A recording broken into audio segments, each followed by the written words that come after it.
Dostlar, assalomu alaykum. Sherat so'ti bitdi. So'tning sonida o'ldirgan tarafning aka-shesi недовольныйda. Har taraf balasidan ayrilib qoldi. 16 yashar bolasini. Покушение на убийство boshqa negizda durust emas. Barlig'ida 20 yildan 25 yildan beri.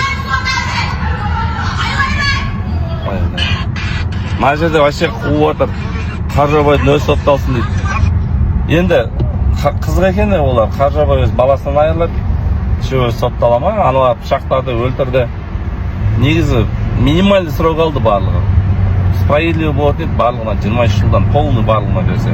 Ular hali parokda ko'rgan yo'q, turmaga hali tushgan yo'q ular. Endi boradi, lagerga endi boradi 15 kundan keyin. Qonunlarini to'yladi, kayfiyat etdi. Alisa Hayrat Nokasning o'z gruppasida aytib turib, tort jegender tortdan oladi. ИВС'ni jabdi ular, bo'ldi, izolyator временного содержания, все. Parok ko'rgan yo'q даже. Следствие izolyator, SIZOga borgan yo'q. Si-18 бар, или bo'lsa Taldiqo'rg'onda boshqa yerlarda Алматы облысының nesi бар, SIZOlar бар.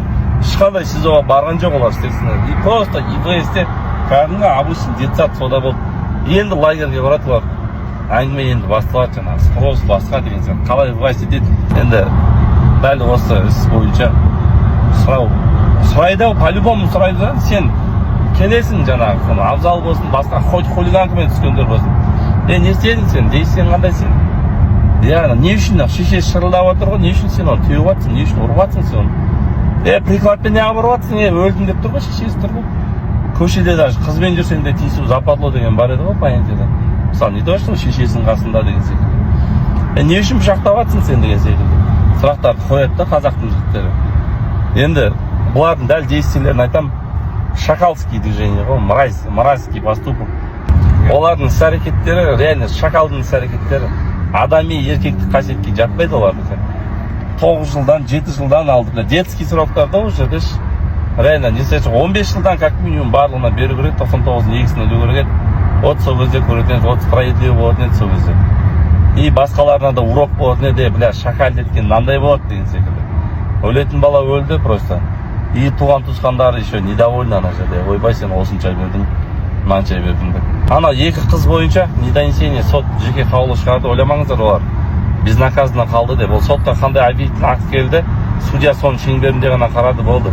Ал жаңағы выделенный материал екі қызға в отношении 444 қозғайды, қылмыстық іс.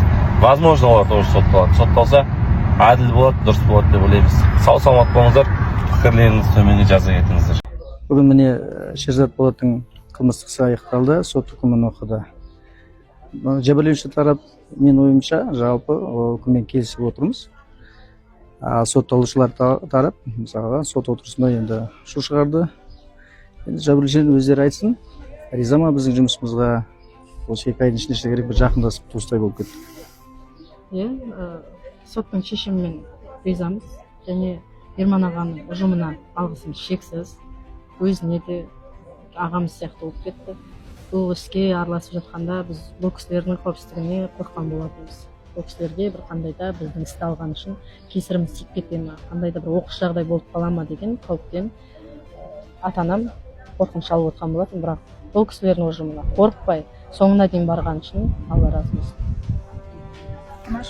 Мен де қосарым, Ерман аға мыңда бір алғыс, және де оның қасында командасы өте үлкен еңбек атқарды. Керек кезде ештеңеден қорықпай осы істі алып аяғына дейін жеткізді. Сондықтан ағамызға мыңда бір алғыс, және де қазақ халқына айтарым, осыдан біз сабақ алмасақ, білмеймін басқа неден сабақ алатынымызды. Және де Қаржаубай ағаның қазақ халқына айтары мыңда бір алғыс.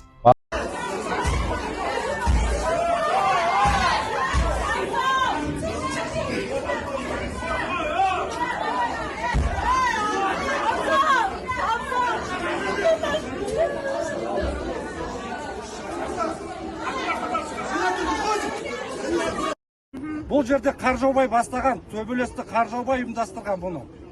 Енді айланып келген кезде Қаржаубай қазір отқа май құйған Қаржаубай. Қазір бәрі тып-тыныш Қаржаубай, қазір өзді. Неге сотқа қатыспады? Егерде Қаржаубай мықты болсаң Қаржаубай, неге сен сотқа қатыспадың? Бастап аяғына тығылып үйіңде отырдың онлайн қатысып. Неге кеп қатыспадың осы? Мынау, егерде сен таза болсаң сотқа қатысасың. Сотқа таза болмағаннан кейін сотқа қатыспады қашып.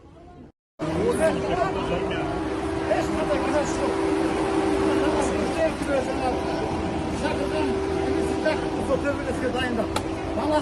Балаларым жақын суда өткен дайындап. Қаржаубайдың ең жақсы әрекеті есікті жау керек еді да. Жоғарғы құзырлық өкіметті күтіп отыру керек еді, солар шешетін еді. Төбелесті өздері ұйымдастырған бәрі. Қарама-қарсы келіп ап, тілін шығарып, құлағын шығарып отыр ана балалар. Так что жоғарғы шейін до конца барамыз. Қай жерге болса да барамыз. Менің балам бұл жерде ешқандай кінәсі. Равиль Магомедович Сакиев қылмыстық кодекстің 24 бабының 3 бөлігі, 99 бабы 2 бөлігінің 7-9 тармақтармен, 293 бабының 3 бөлігімен кінәлі деп танылып, оған қылмыстық кодекстің 24 бабының 3 бөлігі, 99 бабы 2 бөлігінің 7-9 тармақтармен 15 жылға бас бостандығынан айыру жазасы, қылмыстық кодекстің 293 бабының 3 бөлігімен 7 жылға бас бостандығынан айыру жазасы тағайындалсын. Қылмыстық кодекстің 58 бабының 4 бөлігіне сәйкес жазаларды ішінара қосу жолымен Равиль Магомедович Сакиевке түпкілікті 20 жылға бас бостандығынан айыру жазасы тағайындалсын. Жазасын қылмыстық атқару жүйесінің орташа қауіпсіз мекемелерінде өтеу белгіленсін. Сакиевке жазасын өтеу мерзімі үкім заңды күшіне енген күннен бастап есептелсін. Күзетпен ұстау бұлтартпау шарасы үкім заңды күшіне енгенге дейін өзгеріссіз қалдырылсын. Қылмыстық кодекстің 62 бабы 3 бөлігінің 2 тармағына сәйкес Сакиевтің 2024 жылғы 4 қазанынан бастап үкім заңды күшіне енгенге дейінгі күзетпен ұстауда болған уақытының бір күні орташа қауіпсіз мекемелерінде бас бостандығынан айыру түріндегі жазаны өтеудің 1,5 күні есебімен жаза мерзіміне есепке жатқызылсын. Азамат Маратбекұлы Тоқтаубаев Қылмыстық кодекстің 293 бабының 3 бөлігімен 188 бабының 1 бөлігімен кінәлі деп танылып, оған қылмыстық кодекстің 293 бабының 3 бөлігімен 7 жылға бас бостандығынан айыру жазасы, қылмыстық кодекстің 188 бабының 1 бөлігімен 3 жылға бас бостандығынан айыру жазасы тағайындалсын. Қылмыстық кодекстің 58 бабының 3-6 бөліктеріне сәйкес қылмыстық құқық бұзушылықтардың жиынтығы бойынша Алматы облысы Талғар аудандық сотының 2024 жылғы 17 қазандағы үкімімен Тоқтаубаевқа қылмыстық кодекстің 106 бабы 2 бөлігінің 7 тармағымен тағайындалған 7 жыл 6 айға бас бостандығынан айыру жазасының өтелмеген мерзімін ішінара қосу жолымен Азамат Маратбекұлы Тоқтаубаевқа түпкілікті 15 жылға бас бостандығынан айыру жазасы тағайындалсын. Жазасын қылмыстық атқару жүйесінің орташа қауіпсіз мекемелерінде өтеу белгіленсін. Тоқтаубаевқа жазасын өтеу мерзімі үкім заңды күшіне енген күннен бастап есептелсін. Күзетпен ұстау бұлтартпау шарасы үкім заңды күшіне енгенге дейін өзгеріссіз қалдырылсын. Қылмыстық кодекстің 62 бабы 3 бөлігінің 2 тармағына сәйкес Тоқтаубаевтың 2024 жылғы 4 қазанынан бастап үкім заңды күшіне енгенге дейінгі күзетпен ұстауда болған уақытының бір күні орташа қауіпсіз мекемелерде бас бостандығынан айыру түріндегі жазаны өтеудің 1,5 күні есебімен жаза мерзіміне есепке жатқызылсын. Шыңғыс Айдосұлы Белгожаев қылмыстық кодекстің 293 бабының 3 бөлігімен кінәлі деп танылып, оған осы баппен 7 жылға бас бостандығынан айыру жазасы тағайындалсын.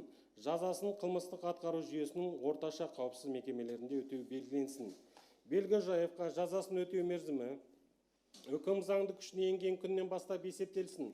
Күзетпен ұстау бұлтартпау шарасы үкім заңды күшіне енгенге дейін өзгеріссіз қалдырылсын. Қылмыстық кодекстің 62 бабы 3 бөлігінің 2 тармағына сәйкес Белгожаевтың 2024 жылғы 4 қазанынан бастап үкім заңды күшіне енгенге дейінгі күзетпен ұстауда болған уақытының бір күні орташа қауіпсіз мекемелерінде бас бостандығынан айыру түріндегі жазаны өтеудің 1,5 күні есебімен жаза мерзіміне есепке жатқызылсын.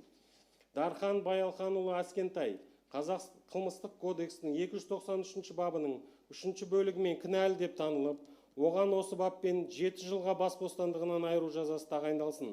Жазасын қылмыстық атқару жүйесінің орташа қауіпсіз мекемелерінде өтеу белгіленсін. Аскентайға жазасын өтеу мерзімі үкім заңды күшіне енген күннен бастап есептелсін. Күзетпен ұстау бұлтартпау шарасы